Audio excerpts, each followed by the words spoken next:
যিটো গীত গাই গ'ল পৰশমণি বৰাই, এই মোৰ শেষ গান, জীৱন নাটৰ শেষ ৰাগিনী কল্যাণ শৰ্মান। বিষ্ণুপ্ৰসাদ ৰাভাই মৃত্যুৰ আগে আগে এই কালজয়ী গীতটো ৰচনা কৰি গৈছিল। সেই গীতটো ৰচনা কৰা মানুহজন, সেই গীতটোৰ কথা অনুধাৱন কৰিলেই অনুভৱ কৰিব পাৰি বিষ্ণু ৰাভা কেনেকুৱা এজন মানুহ আছিল। কেলে কৈছোঁ মই, কাৰণ মই অলপ আগতে কৈ গৈছোঁ যে পাকস্থলীৰ কৰ্কট ৰোগত আক্ৰান্ত হৈ তেওঁ মৃত্যুবৰণ কৰিছে।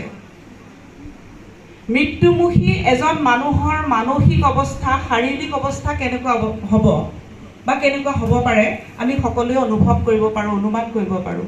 কিন্তু সেই যন্ত্ৰণা লৈ যিজন মানুহে এনেকুৱা এটা গীত ৰচনা কৰিব পাৰে, তেওঁ কেনেকুৱা ধৰণৰ মানুহ হ'ব পাৰিব, সেইটো বৰ সাংঘাতিক কথা। মই সেইকাৰণে কৈছোঁ, মই শেষৰ পৰা আৰম্ভ কৰিব খুজিছোঁ।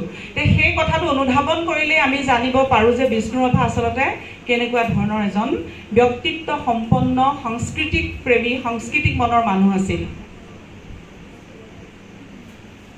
বিষ্ণু ৰাভা বহুমুখী প্ৰতিভাৰ ব্যক্তি আছিল। তেওঁ এহাতে ষ্টেণ্ড গান লৈ আছিল আৰু এহাতে কলম লৈ আছিল। কিন্তু তেওঁ নিজে অনুভৱ কৰিছিল যে তেওঁ ষ্টেণ্ড গান হাতত লৈছিল, কিন্তু তেওঁ কেতিয়াও বোলে ষ্টেণ্ড গান চলোৱা নাছিল। কাৰণ বিষ্ণু ৰাভাই অনুভৱ কৰিছিল বন্ধুকে সমাজ সলনি কৰিব নোৱাৰে, সমাজ সলনি কৰিব পাৰে বন্ধুক লৈ থকা সেই পিছফালৰ মানুহজনে। গতিকে সেইকাৰণে বিষ্ণু ৰাভাই মানুহৰ হকে কাম কৰিছিল। তেওঁ বিভিন্ন দৃষ্টিভংগী আছে, তেওঁৰ বিষয়ে আলোচনা কৰিবলৈ গ'লে গোটেই দিনটো কৈ থাকিলেও শেষ নহয়। গতিকে প্ৰত্যেকটো দিশৰ কথা ক'ব পৰা নাযায় আচলতে।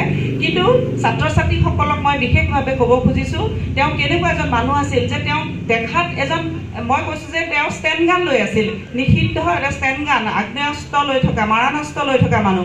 অথচ সেইজন মানুহৰ কলমৰ পৰাই নিগৰিত হৈছিল পৰজনমৰ শুভ লগনত লগন উকলি গ'ল তেওঁ যে নহ'ল কোৱা, কেনেকুৱা নাহৰ ফুলে নোহোৱাই কপৌ ফুলে শুৱাব, এনেকুৱা কালজয়ী গীতবিলাক। গতিকে তেওঁ এনেকুৱা ধৰণৰ বন্ধুক লৈ থাকিব পৰা মানুহ আৰু অন্য হাতে তেওঁ এনেকুৱা ধৰণৰ সুকোমল গীত ৰচনা কৰিব পৰা মানুহ। গতিকে এজন মানুহৰ ভিতৰতেই কেনেকুৱা ধৰণৰ ব্যক্তিত্ব লুকাই থাকে, কেনেকুৱা ধৰণৰ মানসিকতা লুকাই থাকে, বিষ্ণু ৰাভাৰ বাদে দ্বিতীয়জন আৰু উদাহৰণ হ'ব নোৱাৰে। তোমালোকে নিশ্চয় জানা, বিষ্ণু ৰাভাৰ বিষয়ে পঢ়িছা, আনদিনা নপঢ়িলেও অন্ততঃ 20 জুনৰ দিনা তোমালোকে নিশ্চয় বিষ্ণু ৰাভাৰ কথা পঢ়ি চোৱা বা জানা। তেওঁ জমিদাৰ পৰিয়ালৰ ব্যক্তি আছিল, ধনী মানুহৰ ঘৰৰ ল'ৰা আছিল। কিন্তু দেউতাক ঢুকোৱাৰ পাছত অৱশ্যে তেওঁলোকৰ পৰিয়াললৈ আৰ্থিক দীনতা নামি আহিল।